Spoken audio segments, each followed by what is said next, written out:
सभी का बकरू महिला महाविद्यालय में मैं डॉक्टर उमा रानी दुबे हार्दिक अभिनंदन करती हूँ। आपका हर पल शुभ हो, आपके सपने साकार हों, यही कामना करते हुए हम अनिवार्य हिंदी की आज क्लास में सूरदास के पद की व्याख्या समझाएंगे। इससे पहले भी सूरदास के पदों की व्याख्या हम पढ़ चुके हैं। उसी क्रम में आज उद्धव संदेश के इस पद की व्याख्या पढ़ेंगे। पद आपके सामने है, देखिएगा। चलते हैं सूरदास के पद की ओर। सुन सुन उद्धव आवत हासी, कहवे ब्रह्मा दिक के ठाकुर, कहाँ कंस की दासी। इंद्रादिक की कौन चलावे, शंकर करत खवासी। निगम आदि बंदी जन जाके, शीस शीस के वासी। जाके रमा रहित चरणन तर, कौन गने कुबजासी। सूरदास प्रभु दृढ़ करी बांधे, प्रेम कुंज की पासी। यह पद है और अब हम संदर्भ और प्रसंग जानते हैं कि इस पद में सूरदास ने क्या भाव अभिव्यक्त किए हैं, क्या वो कह रहे हैं गोपियों के माध्यम से। गोपियां उद्धव जी से क्या कहती हैं।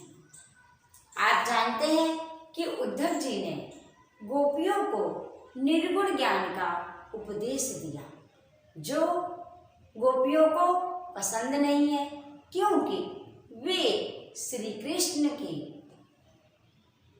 भक्ति करती हैं, उनसे प्रेम करती हैं और उन्हीं में रमी रहती हैं। श्री कृष्ण के अतिरिक्त वो किसी और का ध्यान ही नहीं करती। तो आइए संदर्भ और प्रसंग एक साथ। सूरदास की रचना है सूरसागर। तो हम कैसे लिखेंगे संदर्भ। यह पद सूरदास द्वारा रचित सूरसागर सार से संकलित है। भ्रमर गीत प्रसंग से अवतरित है। इस पद में गोपियां उद्धव के निर्गुण ज्ञान के उपदेश से ऊब जाती हैं और वो तर्क वितर्क करती हैं। इसी भावना की अभिव्यक्ति सूरदास जी ने इस पद में वर्णित की है। अब व्याख्या प्रारंभ करते हैं। तो आपको पता ही है कि गोपियां उद्धव के निर्गुण ज्ञान से बहुत ऊब चुकी हैं और वो उद्धव जी से तर्क वितर्क करने लगी। तो देखिए सूरदास जी इस पद में क्या भावना व्यक्त करते हैं, अर्थात गोपियां उद्धव से क्या कहती हैं। सूरदास जी कहते हैं कि गोपियां उद्धव से कहती हैं, उद्धव जी आपकी बातें सुन सुन कर तो हमें हंसी आती, आपकी बातों पर हमें विश्वास नहीं होता है, आपकी बातें सुनकर तो हमें हंसी आती है। कहाँ श्री कृष्ण जो ब्रह्मा आदि के स्वामी हैं, ब्रह्मा आदि देवताओं के स्वामी हैं, और कहाँ वो कंस की दासी कुब्जा। कोई मेल ही नहीं है। कहाँ तो श्री कृष्ण जो ब्रह्मा आदि देवताओं के स्वामी हैं, और कहाँ वो कंस की दासी कुबड़ी कुब्जा, जिनकी इंद्र आदि देवता पूजा अर्चना करते हैं। इंद्र आदि देवताओं की तो बात ही छोड़ो, बात कौन चलावे, यानी उनकी तो बात ही छोड़ो। शंकर जैसे महान देवता श्री कृष्ण की आराधना करते हैं, सेवा करते हैं। खवासी माने चाकरी, चाकरी करते हैं। तो अन्य देवताओं की तो बात ही क्या है। निगम, वेद, पुराण आदि जिनकी स्तुति करते हैं, वंदना करते हैं, और बंदीजन अपने आराध्य श्री कृष्ण की स्तुति करते हैं, उनकी आराधना करते हैं। और श्री कृष्ण शेषनाग के शीश पर निवास करते हैं। तो कहाँ शेषनाग के शीश पर निवास करने वाले श्री कृष्ण, और कहाँ वो कंस की दासी कुब्जा, जिनके चरणों की सेवा लक्ष्मी करती है। तर माने नीचे, जिनके चरणों की सेवा लक्ष्मी जी करती हैं, जिनके चरणों के नीचे लक्ष्मी बैठी रहती हैं, तो कुब्जा की कौन गिनती करे। तो कुब्जा क्या समानता रखती है? कोई समानता नहीं रखती। कहाँ तो लक्ष्मी जी जिनके चरणों के नीचे बैठी रहती हैं, उनके चरण पलटती रहती हैं, और कहाँ कुब्जा, कोई समानता नहीं है। कुब्जा की कौन गिनती करे। सूरदास जी कहते हैं कि गोपिकाएं कहती हैं, उद्धव श्री कृष्ण ने हमें अपने प्रेम पास में दृढ़ता से बांध रखा है।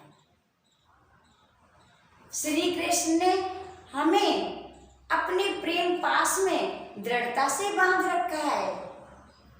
हमारा उनका प्रेम संबंध अटूट है, वो नहीं टूट सकता।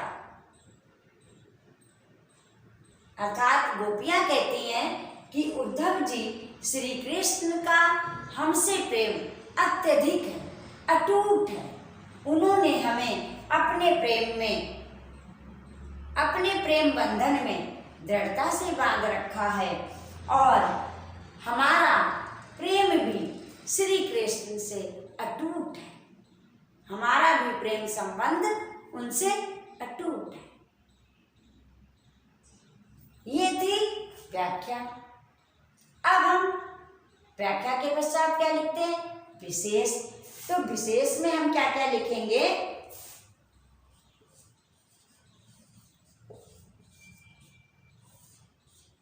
नंबर 1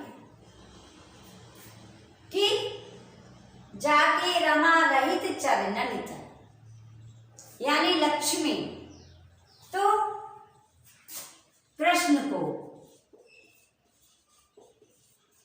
अवतारी माना है। कृष्ण को अवतारी माना है इस पद में। दूसरी विशेषता क्या है? गोपियां क्या कहती हैं कि हमें तुम पर कोई विश्वास नहीं होता।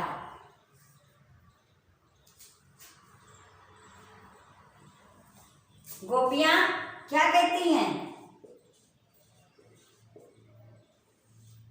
गोपियों को विश्वास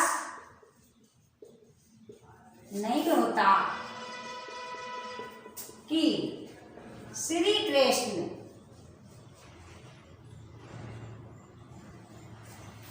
कुब्जा से प्रेम करने लगे हैं।